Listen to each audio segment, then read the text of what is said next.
Kidlat News Updates. Sa ating mga balita, foreign POGO workers bibigyan ng hanggang October 15 para sa voluntaryong pag-alis ng Pilipinas. 1.5 million pesos na halaga ng shabu nasamsam sa Camiguin Province. 39% ng mga Pilipino sumagot na mas maayos ang kanilang pamumuhay ngayong taon base sa SWS survey. Ako po si Cesar Sorian, kasamang buong puwersa ng Kidlat News Channel para ihatid ang nangungunang mga balita sa buong kapuluan ngayon.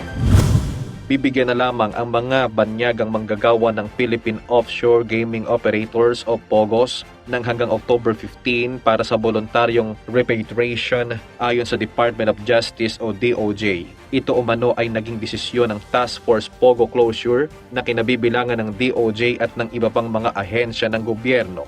Ayon sa DOJ, simula October 16, ang lahat ng working visas ng mga foreign POGO ay magiging tourist visas na lamang.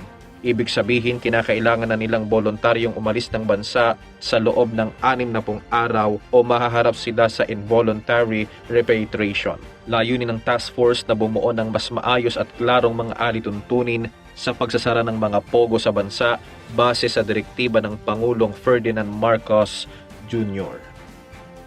Lumabas sa pinakabagong Social Weather Station o SWS survey na 39% lamang ng Filipino adults ang nagsasabing mas maayos ang kanilang quality of life ngayong taon kung ikukumpara sa taong 2023. Sa parehong survey, lumabas rin na 23% ng mga Filipino ang nagsabing higit na humirap ang kanilang pamumuhay, samantalang 37% ang walang naranasang pagkakaiba. Isinagawa ang second quarter 2024 SWS survey sa pamamagitan ng face-to-face interviews ng 1,500 adults sa buong bansa, kung saan may 600 respondent sa Balance Luzon at tigta 300 respondent sa Metro Manila, Visayas at Mindanao.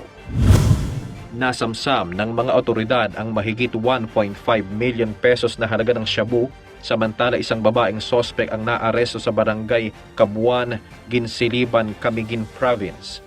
Nakuha mula sa sospek na kinilalang si Ruby Mapute Herona, 40 anyos, ang 225 grams ng shabu na may estimated market value na 1.53 million pesos. Galing Agusan del Norte at hindi taga Camiguin ang sospek.